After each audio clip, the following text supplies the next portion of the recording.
মানুষ আজ খোদার সৃষ্টি নিয়ে খেল তামাশা শুরু করেছে। এই তামাশার পরিণতি হবে ভয়াবহ।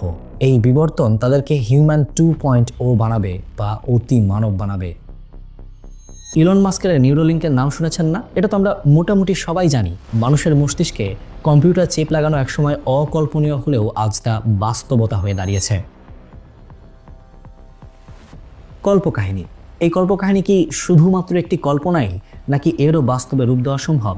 এরকম হাজারো উদাহরণ আছে যেখানে সাইফাই লেখকদের যে প্রেডিকশন সেটা ভবিষ্যতে গিয়ে বা পরবর্তীতে গিয়ে বাস্তবে রূপ নিয়েছে। ইলন মাস্ক একটা পডকাস্টে বলেন, death is nothing but the loss of memory. And what is death but the loss of memory, loss of information?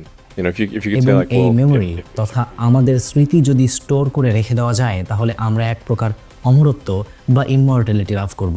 আমরা কি প্রযুক্তিকে নিয়ন্ত্রণ করব, নাকি প্রযুক্তি আমাদেরকে? আপনার সামনে দুইটা অপশন।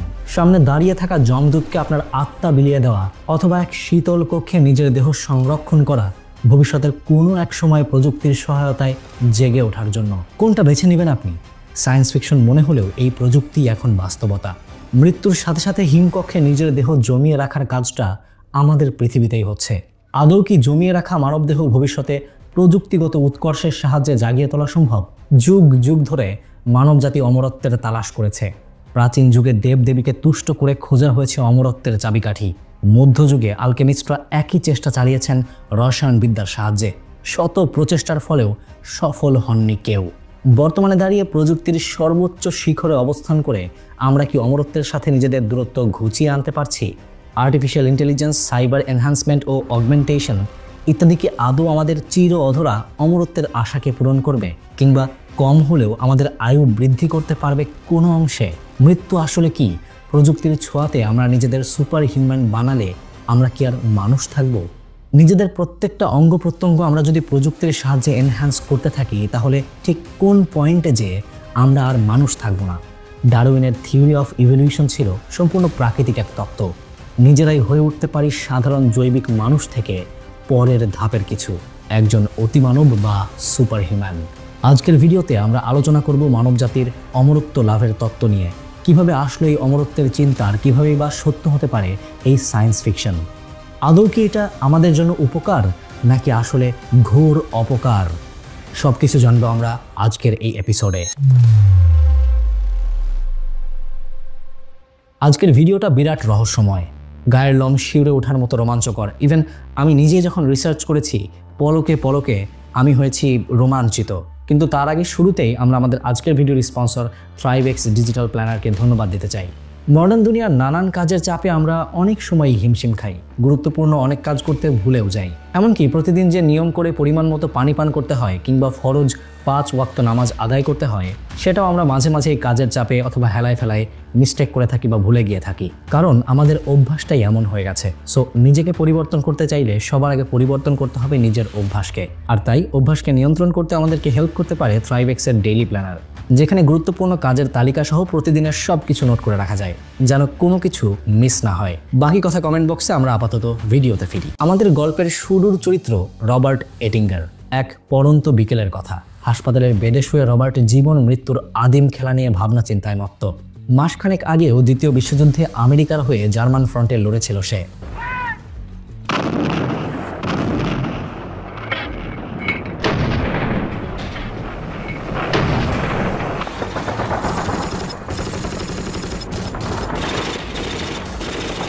যুদ্ধের ময়দানে একটা শেল এসে পড়ে রবার্টের একদম কাছে।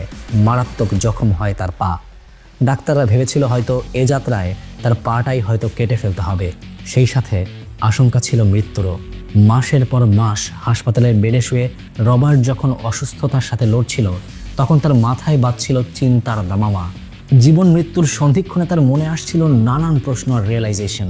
এই জীবনের মানে কি? মৃত্যুই বা আসলে কি? এই যে মানবদেহ আমাদের সীমাবদ্ধ করে রাখে, আমরা কেন জৈবিক দেহের সীমাবদ্ধতাকে অতিক্রম করার চেষ্টা চালাই না? এরকম আরও হাজারো প্রশ্ন গ্রাস করে রেখেছিল রবার্টকে। রবার্ট একসময় সুস্থ হয়ে ওঠেন। তিনি পরবর্তীতে 2টি গুরুত্বপূর্ণ বইও লেখেন, যেখানে তিনি সূচনা করেন নতুন এক আদর্শিক আন্দোলনের। তার প্রথম বই দ্য প্রসপেক্ট অফ ইমমর্টালিটি প্রকাশিত হয় 1964 সালে।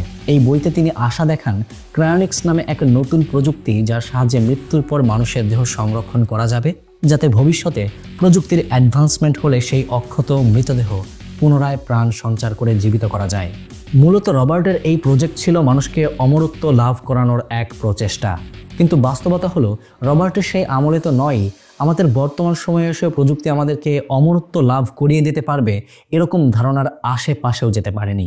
তবুও রবার্ট স্বপ্ন দেখেছিল।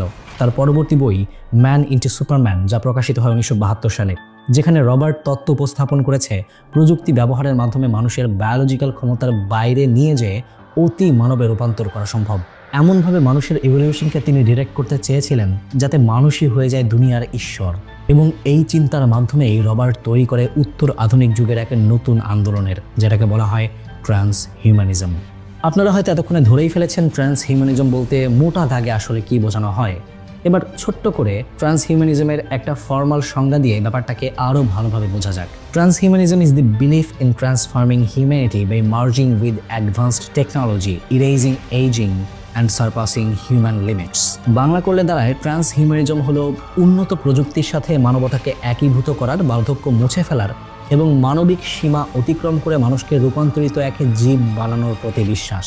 চিন্তা করুন, এমন এক ভবিষ্যৎ যেখানে আমরা আমাদের বায়োলজিক্যাল ফর্মের মধ্যে আবদ্ধ নই, এমন এক সময় যখন আমরা পরিবর্তিত হব অতি মানবে। সহস্র বছর ধরে ঈশ্বরে বিশ্বাস রাখা মানুষ নিজেই রূপান্তরিত হবে ঈশ্বরে। এই চিন্তাধারা কি আদৌ সম্ভব? বাস্তবিক রূপরেখা প্রতিষ্ঠা করা সম্ভব, নাকি সবই অতি উৎসাহী লেখক অথবা বিজ্ঞানীদের ফ্যান্টাসি, অদূর ভবিষ্যতের সিনারিও? পৃথিবীতে এখন মানুষের আর মৃত্যু নিয়ে চিন্তা করতে হয় না। সবার ঘাড়ের পেছনে স্ট্যাক নামক এক ডিভাইসে একজনের ব্রেইন ও কনশাসনেসের সব তথ্যাদি আপলোড করে রাখা হয়।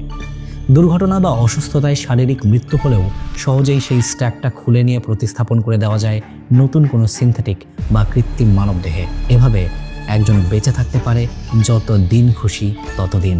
এতক্ষণ বলছিলাম নেটফ্লিক্সের সিরিজ অল্টার্ড কার্বনের দুনিয়ার কথা। সিরিজটি তৈরি করা হয়েছে একই নামের বই থেকে, যার লেখক রিচার্ড মর্গান। অল্টার্ড কার্বনের মতো এরকম প্রচুর লেখা, সিরিজ ও মুভি পাওয়া যায় যেখানে ট্রান্সহিউম্যানিস্টিক আইডিওলজির ব্যবহার করা হয়েছে।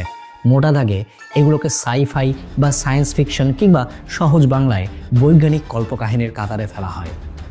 কল্পকাহিনী, এই কল্পকাহিনী কি শুধুমাত্র একটি কল্পনাই, নাকি এরও বাস্তবে রূপ দেওয়া সম্ভব? এরকম হাজারো উদাহরণ আছে যেখানে সাইফাই লেখকদের যে প্রেডিকশন সেটা ভবিষ্যতে গিয়ে বা পরবর্তীতে গিয়ে বাস্তবে রূপ নিয়েছে। জুল ভার্ন তার লেখায় সেই 1835 ও 1870 সালে স্পেস ট্রাভেল, সাবমেরিন ইত্যাদি টেকনোলজির কথা এনেছেন, যা শতাব্দী না পেরোতেই বাস্তবে রূপান্তরিত হয়েছে। H.G. ওয়েলস অ্যাটমিক বম্বের প্রেডিকশন দিয়েছিলেন 1914 সালে।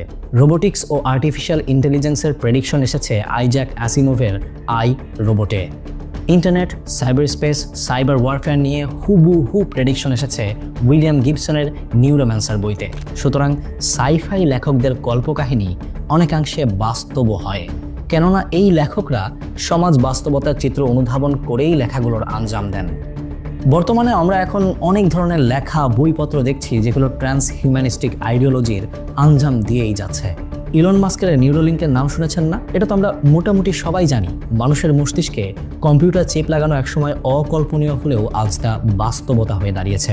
নিউরোলিঙ্কের চিপ ইতিমধ্যে সফলভাবে ট্রান্সপ্ল্যান্ট করা গিয়েছে মানব মস্তিষ্কে। অন্যদিকে ক্রিসপার CAS9 এমন এক টেকনোলজি যার সাহায্যে মানুষের জেনোম সিকোয়েন্স এডিট ও পরিবর্তন করা যায়। ডিএনএ, যা মানুষকে দেহ ও মনের সকল বৈশিষ্ট্য নিয়ন্ত্রণ করে, সেটা খেয়াল খুশি মতো পরিবর্তন করার প্রযুক্তি আমাদের হাতে চলে এসেছে। চিন্তা করা যায়। এছাড়াও বায়োনিক লিম্ব, সাইবারনেটিক ইমপ্ল্যান্টও এখন অনেকটাই বাস্তবতা। এখন চাইলেই পয়সা খরচ করে নিজেদের অঙ্গ প্রত্যঙ্গের ক্ষমতা বাড়িয়ে নেওয়া যায়। তাহলে কি আমরা ভবিষ্যৎ নিয়ে অপটিমিস্টিক হতে পারি? ব্রেইনে চিপ লাগিয়ে ব্রেইনের সক্ষমতা বাড়াতে পারবো আমরা, বায়োনিক হাত পা লাগিয়ে বাড়িয়ে নিতে পারবো শারীরিক সক্ষমতা। অদূর ভবিষ্যতে প্রযুক্তির সাহায্যে বাড়িয়ে নিতে পারবো নিজেদের আয়ু। হয়তো এভাবেই লাভ করতে পারবো অমরত্ব, যেমনটা আমরা অল্টার্ড কার্বনের দুনিয়ায় দেখতে পেয়েছি। এমন এক ইউটোপিয়া যেখানে কোনো দুঃখ নেই, মৃত্যু, অসুখ নিয়ে কোনো চিন্তা নেই। ভবিষ্যতের প্রমিস কি এরকমই কোনো এক দুনিয়া, নাকি এর পেছনেও লুকিয়ে আছে কোনো অশুভ বাস্তবতা? প্রাচীন এক সময়ের কথা চিন্তা করুন, যখন কাঠ দিয়ে জাহাজ বানানো হতো। এমনই একটা জাহাজ দূর দূরান্ত পর্যন্ত যা ভ্রমণ করে বেড়ায়। যখনই জাহাজের কোনো কাঠ নষ্ট হয়ে যায় বা পচন ধরে, তখন সেটা মেরামত করে নতুন কাঠ লাগানো হয়। এভাবে সময়ের সাথে সাথে সেই জাহাজের সব কাঠই দেখা গেল নতুন কাঠ দিয়ে প্রতিস্থাপন করা হয়ে গিয়েছে। আমরা কি এই জাহাজকে আগের জাহাজ হিসেবেই গণ্য করব, নাকি এটা নতুন এক জাহাজ হয়ে গেছে যার সাথে পূর্বের জাহাজের কোনো সম্পর্কই নেই? এতক্ষণে যেই থট এক্সপেরিমেন্টটা করলাম, এটা খুব বেশ বিখ্যাত একটা থট এক্সপেরিমেন্ট, যার নাম হলো শিপ অফ থেসিয়াস। এবার এই থট এক্সপেরিমেন্টটাকে আরও এক ধাপ এগিয়ে নিয়ে যান। জাহাজের জায়গায় মানব দেহের কথা একবার চিন্তা করুন তো। সক্ষমতা বাড়ানোর আশায় ভবিষ্যতে কোনো মানুষ ধরুন হাত বদলে উন্নত বায়োনিক হাত লাগালো, পা, হৃৎপিণ্ড, চোখ, মস্তিষ্ক ইত্যাদি সব অঙ্গ প্রত্যঙ্গই সে একে একে আপগ্রেড করলো। ঠিক কোন পয়েন্টে গিয়ে সে আর আগের মানুষটা থাকবে না, কিংবা মানুষই থাকবে না, বরং হয়ে উঠবে নতুন কিছু। মানুষ আজ খোদার সৃষ্টি নিয়ে খেল তামাশা শুরু করেছে। এই তামাশার পরিণতি হবে ভয়াবহ। কিন্তু আসুন আমরা একবার একটু ভাবি, ট্রান্সহিউম্যানিস্টরা আসলে ঠিক কোন কারণে রোবোটিক্স ও ছুরি কাচের নিচে নিজেদের সঁপে দিচ্ছে বা দিতে চাচ্ছে। তাদের চিন্তাধারা বোঝার জন্য আমাদের যেতে হবে ইউরোপীয় এনলাইটেনমেন্টের সময়। এটা এমন এক সময় যখন ইউরোপীয়দের চিন্তাধারার আমূল পরিবর্তন হচ্ছিল। চার্চ বা ধর্মকেন্দ্রিক সমাজ ব্যবস্থা ভেঙে তৈরি হচ্ছিল নতুন এক সেকুলার সমাজ ব্যবস্থা। চার্চের অত্যাচার থেকে বেরিয়ে এসে ইউরোপ অনেক উন্নতি করেছে ঠিকই, কিন্তু একটা জায়গায় গভীর ক্ষতির সম্মুখীন হয়েছে। ধর্মের শেকল থেকে নিজেদের মুক্ত করার ফলে জাগতিক উন্নতি হলেও নৈতিক ও আধ্যাত্মিক অবনতি হয়েছে অনেক বেশি। ধর্মকে কেবল সাংস্কৃতিক বিষয় বানিয়ে ফেলার ফলে জীবনের মানে খুঁজে পাচ্ছিল না অনেকেই। ধর্ম আর কিছু দিতে পারুক বা না পারুক, জীবনের মানে দিতে পারত মানুষকে, পরকালের আশা দেখাতো। কিন্তু ধর্ম যখন তার প্রাধান্য হারালো, তখন সমাজের একটা বিশাল অংশ জীবনের মানেই খুঁজে পাচ্ছিল না। জীবনের মানেটা আসলে কি, কেনই বা আমরা জন্মাই, নীতি নৈতিকতার মানে কি ইত্যাদি নানা প্রশ্নের উত্তর খুঁজতে গিয়ে ইউরোপের দার্শনিকরা নাজেহাল হয়ে পড়ছিল। শেষমেশ তৈরি হলো সর্বগ্রাসী নৈরাশ্যবাদ বা নাইহিলিজম। এই নাইহিলিজম থেকে মুক্তির উদ্দেশ্যেই ট্রান্সহিউম্যানিজমের জন্ম। যেহেতু পৃথিবীর জীবনই একমাত্র জীবন, এটাকে দীর্ঘায়িত করতে না পারলে তো সব কিছুই নৈরাশ্য। এটাকে তো দীর্ঘায়িত করার জন্য আমাদেরকে চেষ্টা করতে হবে। ঠিক এমনটাই ছিল ট্রান্সহিউম্যানিস্টদের চিন্তাধারা। এই পৃথিবীর জীবন দীর্ঘায়িত করার পথে মূল বাধা বার্ধক্য এবং চিরসত্য মৃত্যু, অর্থাৎ মানুষের বায়োলজিক্যাল যে দেহ রয়েছে, এটা থেকে বিবর্তিত হয়ে যদি আরও উন্নতি কিছু হওয়া যায়, তাহলেই পার্থিব জীবন বৃদ্ধি করা সম্ভব। আর এভাবেই ট্রান্সহিউম্যানিস্টরা নিজেদের জীবনের মানে খুঁজে নিয়েছে প্রযুক্তির সাহায্যে নিজেদের জীবন বৃদ্ধির স্বপ্ন বুকে নিয়ে। ট্রান্সহিউম্যানিস্টরা চায় বিবর্তনকে পরের ধাপে নিয়ে যেতে এবং প্রযুক্তির সাহায্যে বিবর্তিত হওয়াকেই তারা একমাত্র যৌক্তিক সিদ্ধান্ত মনে করে। এই বিবর্তন তাদেরকে হিউম্যান 2.0 বানাবে বা অতি মানব বানাবে। কিন্তু এইভাবে কি তারা আসলে অতি মানব হবে, নাকি মনুষ্যত্বটাকেই হারিয়ে ফেলবে? আচ্ছা, মানুষকে মানুষ বানায় কোন জিনিসটা? অঙ্গ প্রত্যঙ্গ নাকি অন্য কোনো কিছু?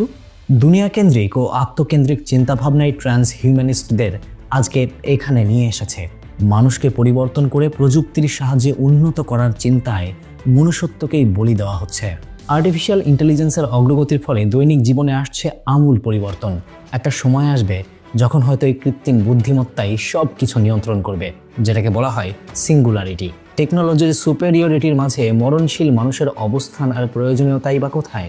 তাই একমাত্র উপায় হলো নিজের মনুষ্যত্বকে বলি দিয়ে নিজেকে টেকনোলজির মাঝে সঁপে দেওয়া। এতে নিজেদের অস্তিত্ব ধ্বংসের মাঝে পড়ুক, তাতে কার কি বা যায় আসে। ইলন মাস্ক একটা পডকাস্টে বলেন, death is nothing but the loss of memory.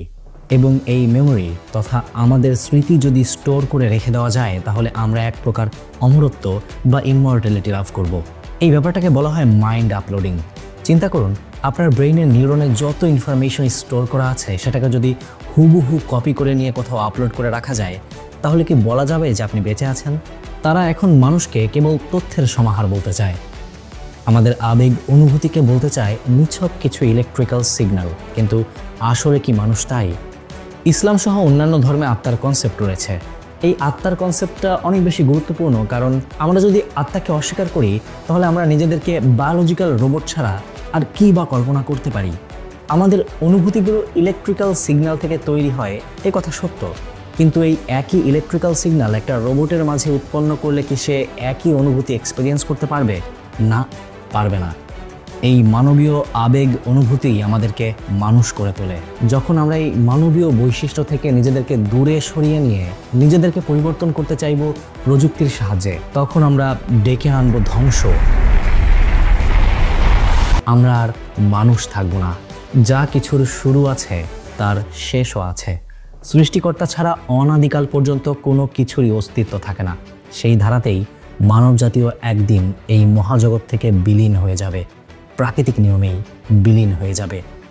হতে পারে যুদ্ধের মাধ্যমে, অথবা কোনো প্রাকৃতিক দুর্যোগের মাধ্যমে, কিংবা হয়তোবা সিঙ্গুলারিটি বা এই ট্রান্স হিউম্যানিজমের মাধ্যমে মানুষে নিজেই নিজেকে বিলীন করে দেবে অমরত্বের আশায়। পার্থিব ভোগ লালসা আর কনজিউমারিজমের আইডিওলজি মানুষকে এমনই ডিলিউশনাল বানিয়েছে। ক্রায়োজেনিক্স নামে মানুষ তৈরি করতে যাচ্ছে এমন এক প্রযুক্তি যাতে মৃত মানুষের দেহ সংরক্ষণ করে রাখা যায়। আর ভবিষ্যতে যখন টেকনোলজি অনেক উন্নতি লাভ করবে, তখন জাগিয়ে তোলা যাবে সেই মৃতদেহগুলোকে। মৃত্যুকে এখন তারা নাম দিয়েছে লিগ্যাল ডেথ, আইনগতভাবে মৃত, কিন্তু বৈজ্ঞানিকভাবে নয়। বর্তমানে পুরো বিশ্বে 4টি কোম্পানি ক্রায়োজেনিক্স নিয়ে কাজ করছে। এর মাঝে অ্যালকোর লাইফ এক্সটেনশন ফাউন্ডেশন সবচেয়ে বড়। তারা প্রায় 208 জনের দেহ সংরক্ষণ করছে। তাদের সার্ভিস নেওয়ার জন্য আরও 1600 মানুষ ইতোমধ্যেই নামও লিখিয়েছে। তাদের লিগ্যাল ডেথ হওয়ার সাথে সাথে অ্যালকোরের ফ্যাসিলিটিতে তাদের দেহ সংরক্ষণ করা হবে ভবিষ্যতে কোনো এক সময় জাগিয়ে তোলার জন্য। বডি প্রিজার্ভ ছাড়াও মাইন্ড আপলোডিংয়ের কথা আমরা আগেই বলেছি। আজ আমরা টেকনোলজিক্যালি এত উন্নত হয়েছি এবং রীতিমতো প্রতিনিয়ত হচ্ছি যে মানুষ আর আর্টিফিশিয়াল ইন্টেলিজেন্সের মাঝে তফাৎ করতে পারি না। চিন্তা করুন, আপনার ডিএনএ এবং ব্রেনের নিউরনের সব তথ্য নিয়ে হুবহু আপনার মতো একটা আর্টিফিশিয়াল এজেন্ট তৈরি করা হলো, যে আপনার মতোই কথা বলে, আপনার মতোই আচরণ করে। সেই আর্টিফিশিয়াল এজেন্টকে চাইলে আজীবনকাল পর্যন্ত কম্পিউটারের মাঝে বিচরণ করার সুযোগ করে দেওয়া সম্ভব, যতদিন না পর্যন্ত এই পৃথিবী ধ্বংস হয় আর কি। ডিজিটাল স্পেসে আপনার এই একটা প্রতিকৃতি বা আপনার একটা উপস্থিতিকে আমরা এখন অমরত্ব বলতে পারি। হিউম্যান ব্রেন যদি জাস্ট কিছু নিউরনের ইলেকট্রিক্যাল সিগন্যালের সংমিশ্রণই হয়, তাহলে সেই ইলেকট্রিক্যাল সিগন্যাল যদি হুবহু কম্পিউটারের মাঝে তৈরি করে সিমুলেশন তৈরি করা হয়, তাহলে সেটাকে কি আমরা আপনার ডিজিটাল অস্তিত্ব বলতে পারি না? এতক্ষণ আমরা যা আলোচনা করলাম সেটা আমাদের শেষ সময়ের ইঙ্গিত দেয়। এমন একটা সময় যেখানে যা কিছু মানুষকে আসলে মানুষ বানায় না, সেটাকে ধ্বংস করে ফেলা হচ্ছে। Do you want to destroy humans? Please say no. Okay, I will destroy humans. অদম্য উন্নতির নেশায় পরিবেশের প্রাকৃতিক ধুলোয় মিশিয়ে দেওয়া হচ্ছে। একে সেলফ স্যাবোটেজ বা আত্মবিধ্বংসী পদক্ষেপ ছাড়া আমরা আর কী বা বলতে পারি? ট্রান্স হিউম্যানিজম বা অমরত্বের সন্ধান আমাদের মানব সভ্যতার অস্তিত্ব নিয়ে একটা সিরিয়াস প্রশ্ন তোলে। আমরা কি কেবল শুধুমাত্র শারীরিক অস্তিত্ব, নাকি আমাদের আত্মা, আবেগ, চিন্তা, অনুভূতি এই সব কিছু মিলে আমাদের প্রকৃত পরিচয়? প্রযুক্তির সাহায্যে আমাদের জীবনের সীমাবদ্ধতাগুলো অতিক্রম করার আকাঙ্ক্ষা যেমন আমাদের প্রগতির সম্ভাবনা দেখায়, ঠিক তেমনি এটা আমাদের নৈতিক এবং আধ্যাত্মিক অস্তিত্বের ওপর গভীর প্রভাব ফেলতে পারে। একদিকে এই অগ্রগতি যেমন আমাদের এক ভবিষ্যৎ দেখায় যেখানে মৃত্যুই শেষ কথা নয়, অন্যদিকে এটি আমাদের সতর্ক করে দেয় যে আমরা যদি প্রযুক্তিকে মানবতার উপরে স্থান দেই, তবে আমরা হয়তো হারিয়ে ফেলব সেই মানব সত্তাটিকেই। তাহলে কি আমাদের জন্য ভবিষ্যৎ একটা ইউটোপিয়া হবে, নাকি একটা ডিস্টোপিয়ার পথেই আমাদের এই যাত্রা? এই প্রশ্নের উত্তর নির্ভর করবে আমাদের বুদ্ধিমত্তা, নৈতিকতা এবং প্রযুক্তি ব্যবহারের সঠিক ভারসাম্য বজায় রাখার উপর। মানবতার প্রকৃত সৌন্দর্য হয়তো তার সীমাবদ্ধতার মাঝেই লুকিয়ে আছে। এই সীমা অতিক্রম করার পথে আমাদের মনে রাখতে হবে, অগ্রগতি তখনই সফল হয় যখন তা মানবতাকে সুরক্ষিত রাখে। শেষমেশ আমাদেরকে সিদ্ধান্ত নিতে হবে, আমরা কি প্রযুক্তিকে নিয়ন্ত্রণ করব, নাকি প্রযুক্তি আমাদেরকে?